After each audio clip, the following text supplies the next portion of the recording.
第17单元，贴近大自然。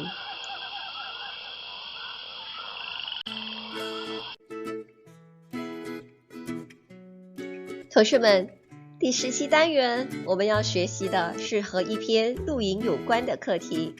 那在我们进入主题之前，我们先来看一看这张图片。这张图片就是我们去露营的时候常会需要用到的一些配备。同学们认不认识里头的东西呢？现在就让我们来看一看我们去露营的时候需要带的装备基本上有哪一些吧。那我们需要的装备有帐篷、有睡袋、有灯、绳索、餐具，就包括了盘子、杯子、碗、器具。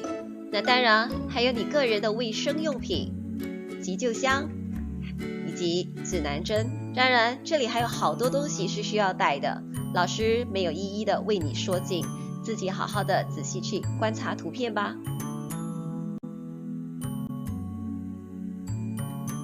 同学们，那我们正式进入第17单元贴近大自然这一课。首先，老师要求同学们跟着我一起朗读这一首新诗。准备了，1、2，开始。金黄的夕阳下，粉红的嫩蕊打起瞌睡了，深绿的帐篷朵朵绽放了，火红的柴火跳起舞来了。那我们来看一看嫩蕊，请跟着我读一遍。嫩蕊，嫩蕊指的就是含苞欲放的花，它形容花将开，可是却还没有开的样子。我们来看看这一张图片，这就是刚刚我们提到的花将要开的时候，却还处于含苞待放的样子，还没有完全绽放开来的嫩蕊。现在我们来仔细看一看嫩蕊是怎么写的，请同学们仔细留意笔顺还有笔画。可以的话，请同学们举起你的右手，跟着这个我们显示的图片一起书写嫩蕊这2个字。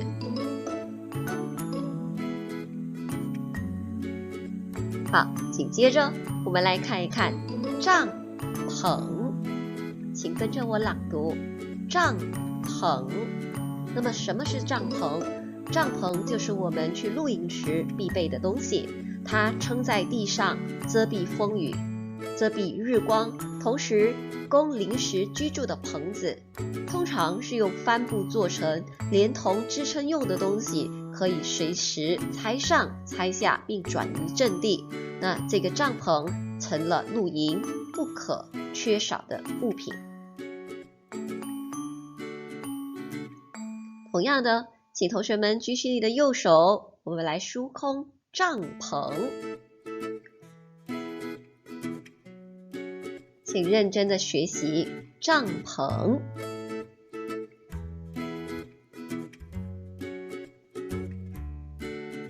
接着我们来看一看，这就是帐篷了。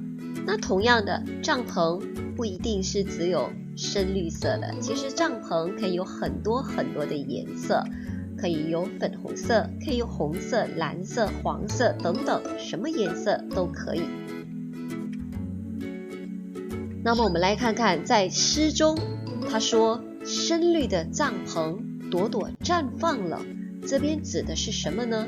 同学们，那我们去到露营地点的时候，通常第一时间我们会做什么事情呢？那有去过露营的同学一定有这样的经验，对不对？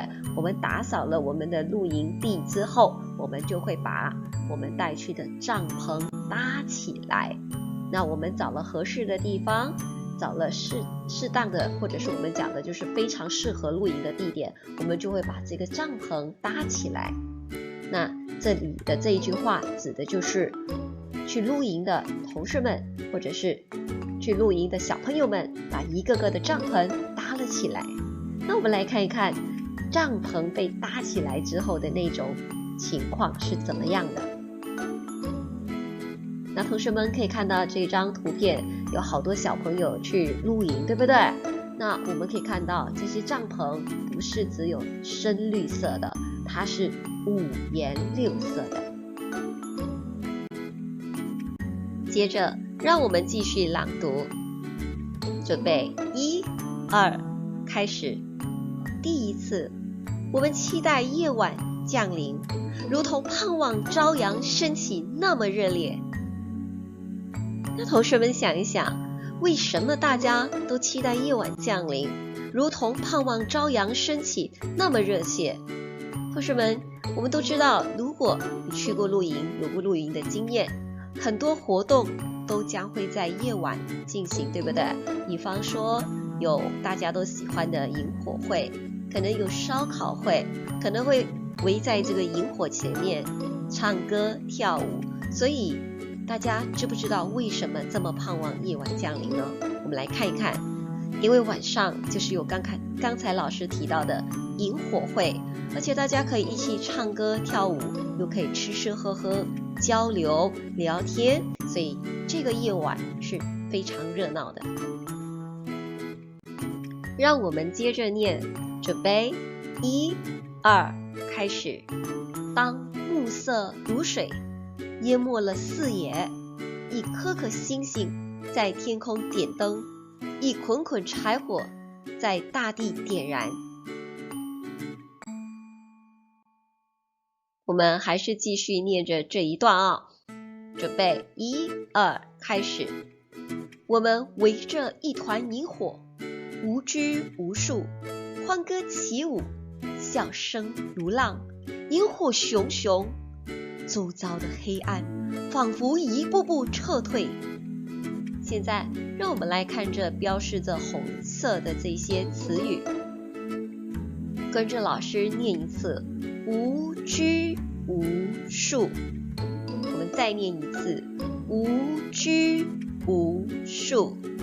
拘和束指的就是限制、约束，那么无指的是没有，那形容的就是你没有了限制，没有了约束，那么这样的你是非常自由自在，没有牵挂的。第二个，我们看熊熊，跟着老师再念一次，熊熊。熊熊这两个词形容的就是火光强烈，或者是火势旺盛，我们可以说火光熊熊，或者是熊熊燃烧的火炬。接着我们来看撤退，跟着老师念一次，撤退。撤退指的就是退出原有的阵地或所占据的地区。我们来看一看撤这个字怎么写。同学们要认好它的笔顺笔画。我们再看一遍，最好是能够举起你的右手，一起疏空。好，我们接着下去。我们来看看在诗中为什么作者说周遭的黑暗仿佛一步步撤退。同学们想一想，在夜晚的时候你会点燃什么东西？应该就是我们很期待的萤火。那么当萤火一点燃的时候，周遭立刻亮了起来，那感觉就是黑暗怎么样？黑暗退去了，对不对？所以诗中会这么写，就是因为他们在夜晚燃起了熊熊的萤火，火红的萤火照亮四周，所以黑暗仿佛一步步撤退了。我们依旧继续朗读，1、2，开始。朝阳跃起，萤火仿佛还在燃烧着。昨晚的欢乐，我们还记得。接着我们来继续朗读这一段，准备1、2，开始。在大清早钻出营帐，我们走出大自然的怀抱，从叶缝剪下的阳光落在夜间的露珠上闪亮，叶子摇动了，凉风习习。那我们来看一看，在句子当中，这个减下是不是人的动作，或者是另有所指？那同学们，我们都知道，叶缝指的就是叶子和叶子之间的缝隙。那么在这边是真的是指人去剪下吗？还是指的是有什么东西透过叶子的缝隙中遗留下来了，或者是透过来了？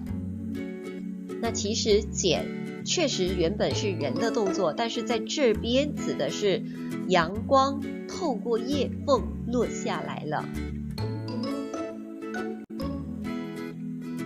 接着读这一段，1、2，开始。鸟声啾啾，此起彼落，虫鸣唧唧，远近相呼，笑声咯咯，传遍四野。初茶淡饭，因心旷神怡而可口。那现在我们先来看这两个框起来的，一个是鸟声啾啾，一个是虫鸣唧唧。同学们可不可以猜一猜这是什么词语呢？其实唧唧啾啾是形容细碎的鸟鸣声，那么在这边既有鸟的声音，又有虫鸣的声音，所以我们就用唧唧啾啾。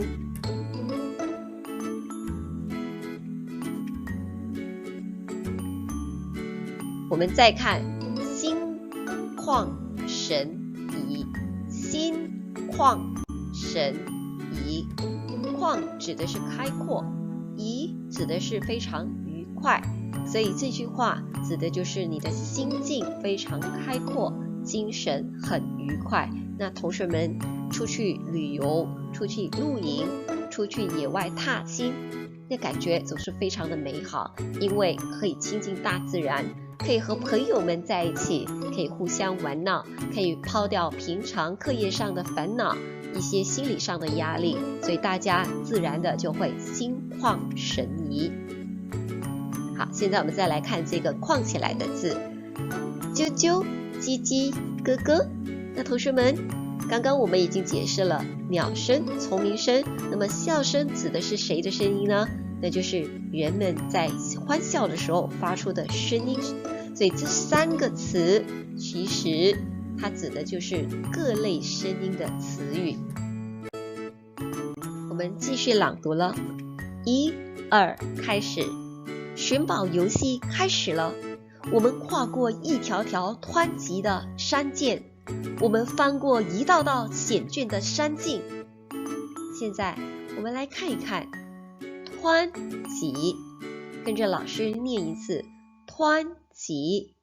我们不可以把这个湍字念成喘急，这个是读成湍急。湍急指的就是水流急速。我们再看第二个词语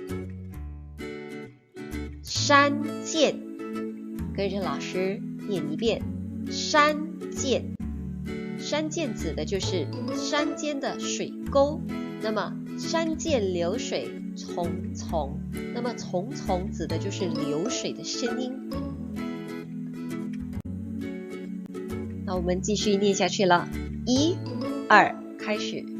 连绵起伏的山峦，高耸入云的树群，七彩缤纷的花卉，点亮我们的眼睛啊！满山满谷都是宝。来，同学们跟着老师读一遍山峦。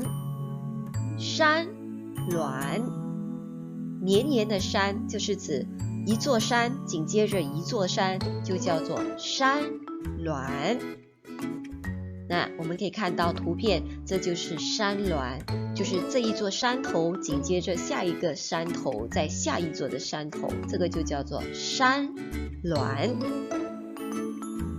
那我们来看看诗中的宝指的是什么？我们可以看看啊，满山满谷都是宝，山上有什么？山上有的是花卉，有树，有水源，还有各种很珍贵的植物，是我们平常很少看见、稀有罕见的植物。那么这些花卉、树、水源和各种植物就成了诗中里面的宝。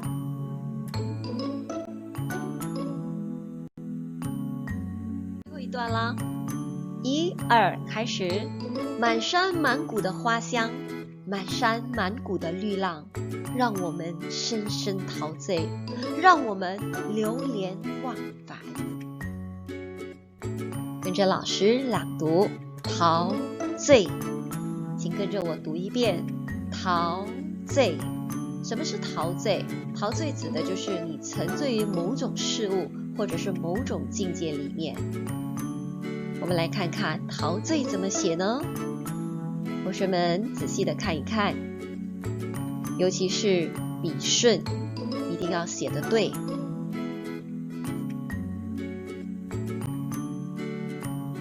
好，谢谢同学们学习第17单元，再见啦。